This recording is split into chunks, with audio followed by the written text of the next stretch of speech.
जमाना बड़ा खिंचाई का है। मतलब कुछ लोग बात को कहां से कहां खींच लेते हैं, कुछ लोग यारी दोस्ती में टांग खींचते हैं। लेकिन भारत के इतिहास में एक ऐसा स्पोर्ट था जिसमें खींचने की अहमियत बहुत ज्यादा है। मैं हूं Manish Batavia and you watching the fit India एक भारत श्रेष्ठ भारत शो। और आज बात एक ऐसे स्पोर्ट की जिसमें अगर आपके पास दम हो, धैर्य हो और तालमेल हो तो सक्सेस आपके पास खींची चली आएगी। अब इतने सारे क्लूज दे दिए तो आप समझ ही गए होंगे कि मैं कौन से इंडिजिनस स्पोर्ट ऑफ इंडिया की बात कर रहा हूं। ये है मजबूत पकड़, बेमिसाल ताकत और जबरदस्त इंटेंसिटी से भरा खेल। एक रस्सी और उसे अपनी तरफ खींचते खिलाड़ी। यहाँ कोई टाई नहीं, बस हार या जीत। कभी बाजी इस तरफ तो कभी उस तरफ, और इन सब के बीच हर पल बढ़ता रोमांच।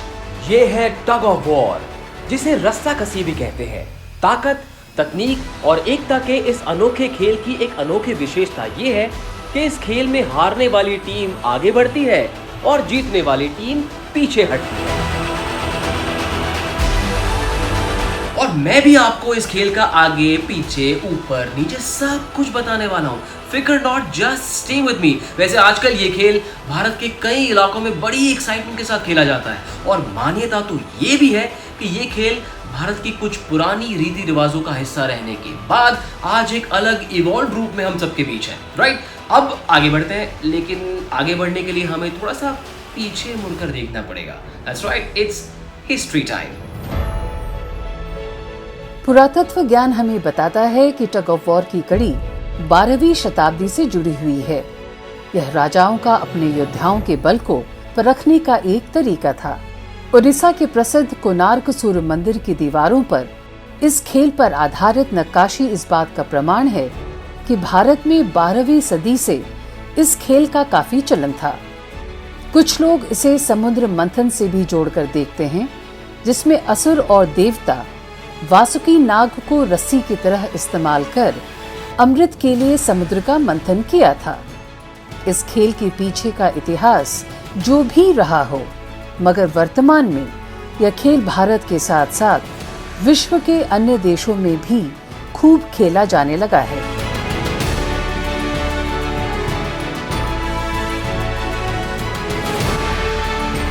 Now that we're done with history, let's march forward और थोड़ा सा और करीब से इस खेल को जानते हैं। ठीक है, let's talk about the rules, the variations और अलग अलग तरह के दांव पेच। लेकिन सबसे पहले बात मैदान की। मैं ध्यान से बताऊंगा, आप भी ध्यान से सुनोगे तो फायदे में रहोगे। टग ऑफ वॉर 3 वेरिएशंस में खेला जा सकता है। पहला इंडोर टग ऑफ वॉर, जो इंडोर हॉल में रबर मैट्रेस पर खेला जाता है, जिसमें पुलिंग सरफेस कम से कम 36 मीटर लंबी और 100 से 120 सेंटीमीटर चौड़ी होनी चाहिए। दूसरा वेरिएशन होता है आउटडोर टग ऑफ वॉर, जिसमें यह खेल खुले मैदान में खेला जाता है। पुलिंग एरिया सपाट, समतल और घास से कवर्ड होना चाहिए। खेल का एरिया भी कम से कम 40 मीटर चौड़ा और 34 मीटर लंबा होना चाहिए। और तीसरा वेरिएशन होता है बीच टग ऑफ वॉर, जो रेत पर खेला जाता है। इसमें रेत बिल्कुल महीन और कम से कम 40 सेंटीमीटर गहरी होनी चाहिए। क्योंकि ये खेल नंगे पैर खेला जाता है, इसीलिए ध्यान रखना चाहिए कि रेत में कोई नुकीले पदार्थ ना हो।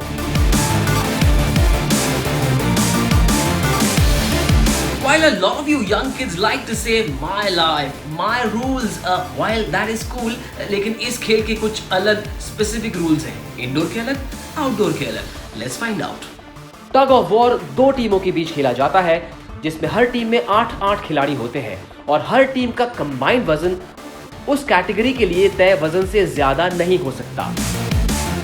एक मैच में 3 पुल्स होते हैं और जो भी 3 में से 2 पुल्स जीत लेता है वही होता है विजेता। इंडोर और आउटडोर दोनों ही प्लेइंग एरियाज में 3 मार्कर्स होते हैं। पहला सेंटर मार्कर और 2 साइड मार्कर्स, जो सेंटर मार्कर से दोनों तरफ 4-4 मीटर की दूरी पर होते हैं। टग ऑफ वॉर में इस्तेमाल की जाने वाली रस्से की सर्कमफ्रेंस कम से कम 10 सेंटीमीटर और ज्यादा से ज्यादा 12.5 सेंटीमीटर की हो सकती है। रस्से की लंबाई कम से कम 33.5 मीटर की होनी चाहिए। इंडोर टग ऑफ वॉर में इस्तेमाल होने वाली रस्सी के बीच में 5 सेंटीमीटर चौड़ा लाल बैंड होता है और उसकी दोनों तरफ 2.5 मीटर की दूरी पर एक हरे रंग का बैंड होता है जिसके पीछे से खिलाड़ी रस्सी को पकड़ते हैं। विजेता तब घोषित होता है जब रस्सी के मिडिल मार्कर को जमीन की साइड मार्किंग के पार खींच लिया जाए। मगर आउटडोर टग ऑफ वॉर में जीत के नियम थोड़े से अलग होते हैं। उसमें भी रस्सी के बीच में 5 सेंटीमीटर चौड़ा लाल बैंड होता है, लेकिन लाल बैंड से 4 मीटर दोनों तरफ एक हरा बैंड होता है और हरे बैंड से 1 मीटर दूर एक अलग कलर का बैंड जहां से खिलाड़ी रस्सी को पकड़ते हैं। जीत तब निर्धारित होती है जब रस्सी की हरे रंग की साइड मार्किंग को जमीन की सेंटर लाइन के पार खींच लिया जाए।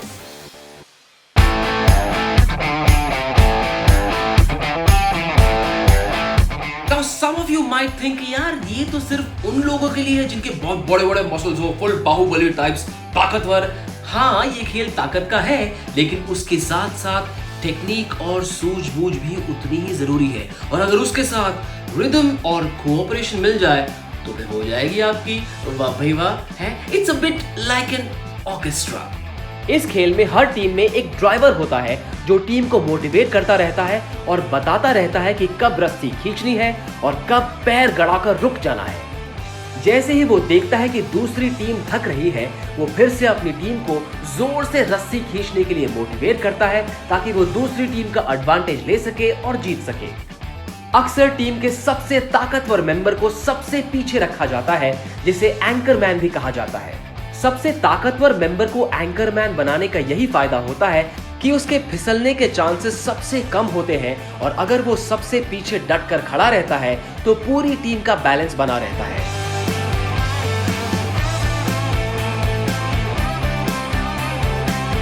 Time now for a hashtag did you know.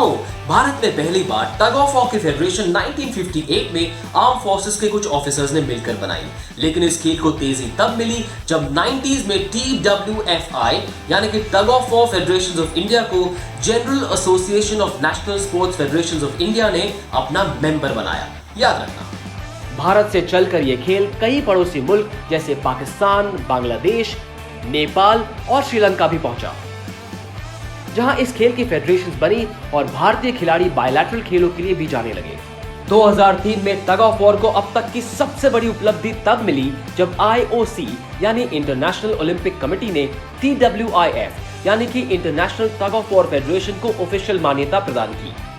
ये खेल 1900 से लेकर 1920 तक ओलंपिक खेलों में भी शामिल था और आज ये खेल 71 देशों में खेला जाता है। 2005 में TWFI ने TWFI चैंपियनशिप्स भी कराई, जिसमें इंडिया, नेपाल और श्रीलंका के 300 प्लेयर्स ने हिस्सा लिया। इतना ही नहीं, साल 2006 में टग ऑफ वॉर को साउथ एशियन गेम्स में एज अ डेमोन्स्ट्रेशन स्पोर्ट भी शामिल किया गया। अब तो टग ऑफ वॉर भारत के कोने कोने में खेला जा रहा है, लेकिन आप याद रखना, वर्ड ऑफ कॉशन, बिना किसी प्रॉपर कोच के इस खेल को खेलने की कोशिश मत करना। क्या है ना, बिना कोच की गाइडेंस के अक्सर खिलाड़ी कोचा रह जाता है और हाँ, अब कोच भी हो सकता है, कुछ भी हो सकता है, फिजिकल इंजरी भी हो सकती है। सो बी केयरफुल। आजकल दुनिया भर में अलग अलग लेवल पर टग ऑफ वॉर के न जाने कितने कॉम्पिटिशंस हो रहे हैं and all of us should be proud of the fact that this is a 100% Indian sport. ऐसे किसी इंडिजिनस स्पोर्ट ऑफ इंडिया की कहानी लेकर I will be back very soon on fit India, एक भारत श्रेष्ठ भारत। अंटिल देन, फिटनेस का दामन अब पकड़े रहना, छोड़ना नहीं।